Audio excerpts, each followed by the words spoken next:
ॐ तव कथामृतं तप्तजीवनं कविभिरीरितं कल्मषापहं श्रवणमङ्गलं श्रीमदाततं भुवि गृह्णन्ति ये भूरिदा जनाः।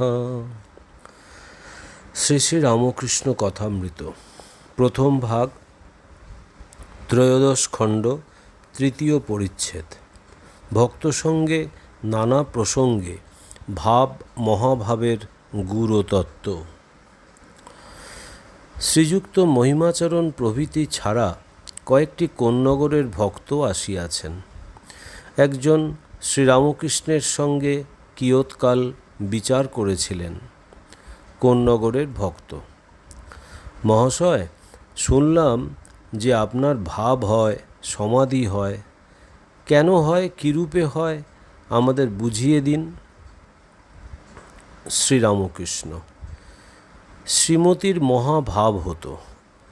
সখীরা কেহ ছুঁতে গেলে অন্য সখী বলতো, কৃষ্ণবিলাসের অঙ্গ ছুঁসনি, এর দেহ মধ্যে এখন কৃষ্ণ বিলাস করছেন। ঈশ্বর অনুভব না হলে ভাব বা মহাভাব হয় না। গভীর জল থেকে মাছ এলে জলটা নড়ে, তেমন মাছ হলে জল তোলপাড় করে। তাই ভাবে, হাসে, কাঁদে, নাচে, গায়। অনেকক্ষণ ভাবে থাকা যায় না। আয়নার কাছে বসে কেবল মুখ দেখলে লোকে পাগল মনে করবে। কোন্নগরের ভক্ত: শুনেছি মহাশয় ঈশ্বর দর্শন করে থাকেন, তাহলে আমাদের দেখিয়ে দিন। শ্রীরামকৃষ্ণ: সবই ঈশ্বরাধীন, মানুষে কি করবে। তার নাম করতে করতে কখনো ধারা পড়ে, কখনো পড়ে না। তার ধ্যান করতে এক দিন বেশ উদ্দীপনা হয়, আবার একদিন কিছুই হলো না। কর্ম চাই, তবে দর্শন হয়। একদিন ভাবে হালদার পুকুর দেখলুম। দেখি একজন ছোট লোক পানা ঠেলে জল নিচ্ছে, আর হাতে তুলে একবার দেখছে, যেন দেখালে পানা না ঠেললে জল দেখা যায় না। কর্ম না করলে ভক্তি লাভ হয় না, ঈশ্বর দর্শন হয় না। ধ্যান, জপ এইসব কর্ম, তার নাম গুণকীর্তনও কর্ম, আবার দান, যজ্ঞ এসবও কর্ম। মাখন যদি চাও তবে দুধকে দই পাততে হয়, তারপর নির্জনে রাখতে হয়, তারপর দই বসলে পরিশ্রম করে মন্থন করতে হয়, তবে মাখন তোলা হয়। মহিমাচরণ: আজ্ঞা হ্যাঁ, কর্ম চাই বই কি, অনেক খাটতে হয়, তবে লাভ হয়। পড়তেই কত হয়, অনন্ত শাস্ত্র। শ্রীরামকৃষ্ণ মহিমার প্রতি: শাস্ত্র কত পড়বে, শুধু বিচার করলে কি হবে। আগে তাকে লাভ করবার চেষ্টা করো। গুরুবাক্যে বিশ্বাস করে কিছু কর্ম করো। গুরু না থাকেন, তাকে ব্যাকুল হয়ে প্রার্থনা করো। তিনি কেমন, তিনিই জানিয়ে দেবেন। বই পড়ে কি জানবে। যতক্ষণ না হাটে পৌঁছানো যায় ততক্ষণ দূর হতে কেবল হো হো শব্দ। হাটে পৌঁছিলে আর এক রকম, তখন স্পষ্ট দেখতে পাবে, শুনতে পাবে। আলু নাও, পয়সা দাও, স্পষ্ট শুনতে পাবে।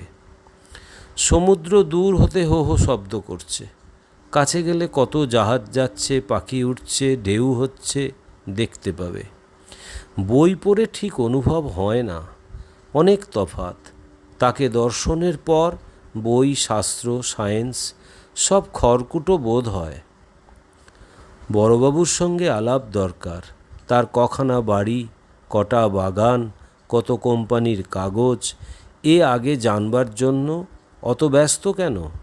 চাকরদের কাছে গেলে তারা দাঁড়াতেই দেয় না।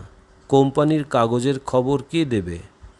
কিন্তু জোশও করে বড়বাবুর সঙ্গে একবার আলাপ করো, ধাক্কা খেয়েই হোক, আর বেড়া ডিঙিয়েই হোক, তখন কত বাড়ি, কত বাগান, কত কোম্পানির কাগজ তিনিই বলে দেবেন। বাবুর সঙ্গে আলাপ হলে আবার চাকর দারবান সব সেলাম করবে। সকলের হাস্য। ভক্ত: এখন বড়বাবুর সঙ্গে আলাপ কিসে হয়? সকলের হাস্য।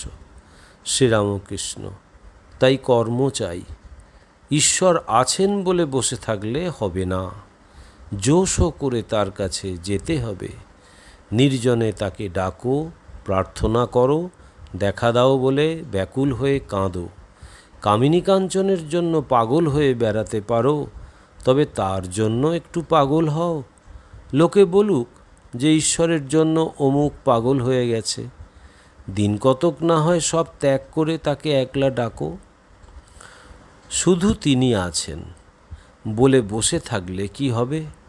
হালদার পুকুরে বড় মাছ আছে, পুকুরের পাড়ে শুধু বসে থাকলে কি মাছ পাওয়া যায়? চার করো, চারা ফেলো, ক্রমে গভীর জল থেকে মাছ আসবে আর জল নড়বে, তখন আনন্দ হবে। হয়তো মাছটার খানিকটা একবার দেখা গেল, মাছটা ধপাং করে উঠল, যখন দেখা গেল তখন আরও আনন্দ। দুধকে দই পেতে মন্থন করলে তবে তো মাখন পাবে। মহিমার প্রতি: এ তো ভালো বালাই হলো, ঈশ্বরকে দেখিয়ে দাও আর উনি চুপ করে বসে থাকবেন। মাখন তুলে মুখের কাছে ধরো। সকলের হাস্য। ভালো বালাই, মাছ ধরে হাতে দাও। একজন রাজাকে দেখতে চায়। রাজা আছেন 7 দেউড়ির পরে।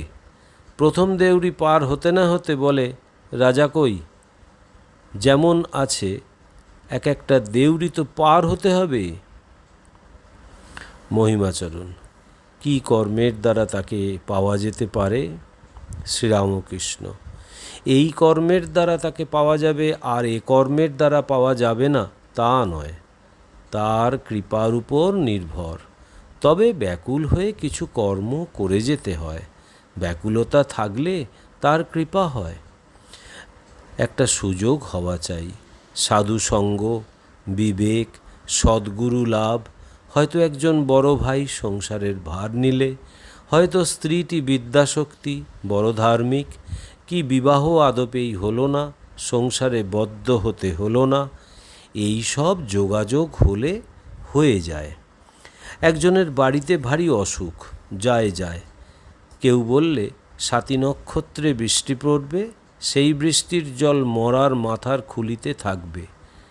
আর একটা সাপ ব্যাঙকে তেড়ে যাবে, ব্যাঙকে ছোবল মারবার সময় ব্যাঙটা যাই লাফ দিয়ে পালাবে, অমনি সেই সাপের বিষ মরার খুলিতে পড়ে যাবে। সেই বিষের ঔষধ তৈয়ার করে যদি খাওয়াতে পারো তবে বাঁচে। তখন যার বাড়িতে অসুখ, সেই লোক দিনক্ষণ নক্ষত্র দেখে বাড়ি থেকে বেরোলো, আর ব্যাকুল হয়ে ওই সব খুঁজতে লাগলো। মনে মনে ঈশ্বরকে ডাকছে, ঠাকুর তুমি যদি জোটপাট করে দাও তবেই হয়। এই রূপে যেতে সত্যই দেখতে পেলে একটা মরার মাথার খুলি পড়ে রয়েছে। দেখতে দেখতে এক পশলা বৃষ্টিও হলো। তখন সে ব্যক্তি বলছে, হে গুরুদেব, মরার মাথার খুলিও পেলুম, আবার 7 নক্ষত্রে বৃষ্টিও হলো, সেই বৃষ্টির জলও ওই খুলিতে পড়েছে। এখন কৃপা করে আর কয়টি যোগাযোগ করে দাও ঠাকুর। ব্যাকুল হয়ে ভাবছে, এমন সময় দেখে একটা বিষধর সাপ আসছে। তখন সে লোকটির ভারী আহ্লাদ হলো, আর সে এত ব্যাকুল হলো যে বুক দূর করতে লাগলো। আর সে বলতে লাগলো, হে গুরুদেব, এবার সাপও এসেছে, অনেকগুলির যোগাযোগও হলো, কৃপা করে এখন আর যেগুলি বাকি আছে সেগুলো করিয়ে দাও। বলতে বলতে ব্যাঙও এলো। সাপটা ব্যাঙ তাড়া করে যেতেও লাগলো। মরার মাথার খুলির কাছে এসে যাই ছোবল দিতে যাবে, ব্যাঙটা লাফিয়ে ওদিকে গিয়ে পড়ল, আর বিষ অমনি খুলির ভিতর পড়ে গেল। তখন লোকটি আনন্দে হাততালি দিয়ে নাচতে লাগলো। তাই বলছি, ব্যাকুলতা থাকলে সব হয়ে যায়।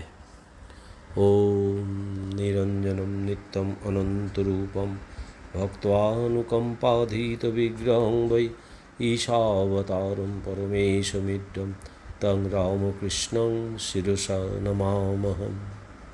শ্রীরামকৃষ্ণ অর্পণমস্তু।